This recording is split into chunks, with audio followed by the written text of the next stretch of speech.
and price it with Amazon DTP. Amazon DTP is, I believe it's digital something platform. Forgot what the acronym means, but essentially it's the same thing as publishing it on their Amazon Kindle.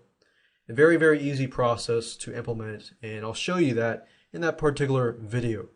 Video number 6 is promoting your ebook. Let's say that, okay, you've finished your ebook, blog, whatever, formatted it, published it, uploaded, it's been approved. Now what? How do you promote your ebook? Well, now that it is on their marketplace, yes, if you correctly positioned it, you correctly entered the correct keywords and things like that, then you should be able to target the right person, right? Right. But you still want to be proactive about marketing and promoting your ebook. So we're going to talk about some tidbits and some tips and advice that will help you increase your exposure in terms of promoting your ebook on Amazon Kindle. Now, of course, why Amazon Kindle? Well, there's many, many factors as to why. Ebooks are cheaper, things like that.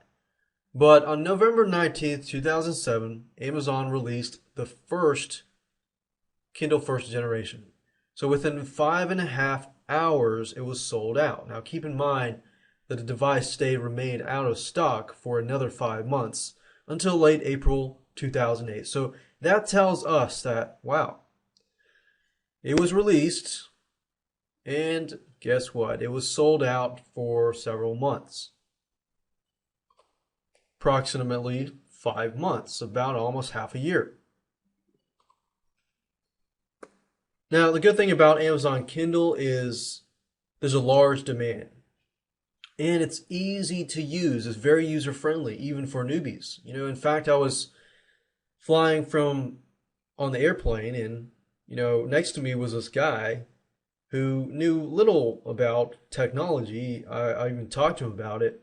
But he felt like the Amazon Kindle was very user-friendly for him because he really didn't have to know all these apps. And I'm sure the iPod can read Amazon Kindle as fact too. But, there's a lot of people that the Amazon Kindle can reach out to. People that are not necessarily technologically savvy, but they want to be able to just use the Kindle for reading ebooks and things like that. And they want the convenience of that fact.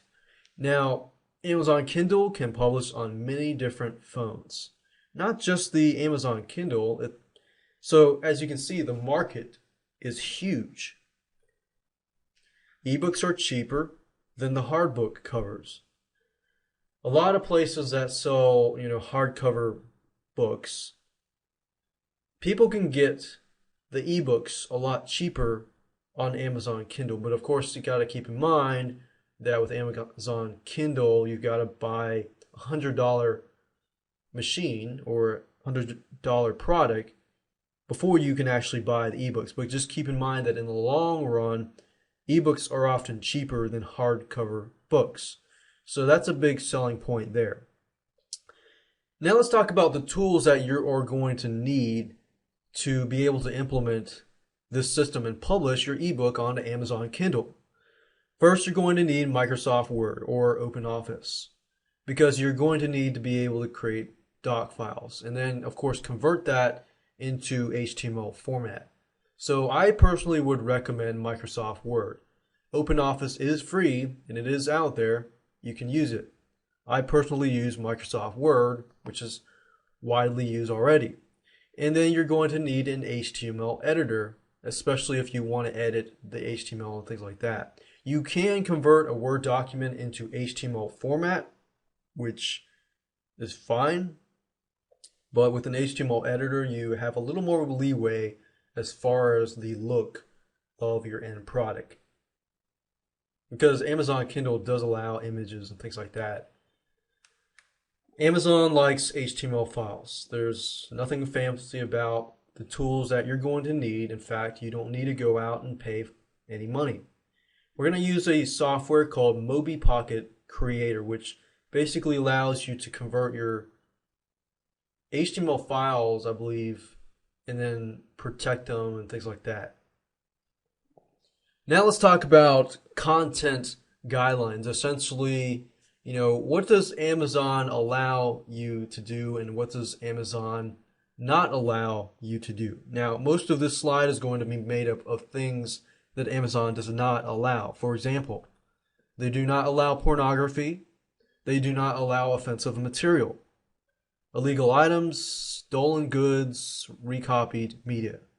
I think that's pretty much self-explanatory that most sites don't allow illegal stuff or pornography or adult material. What about the public domain? What about public domain material that you can use? Well, according to Amazon, they do allow that, but they may require you to provide proof, that you have copywritten some of that material.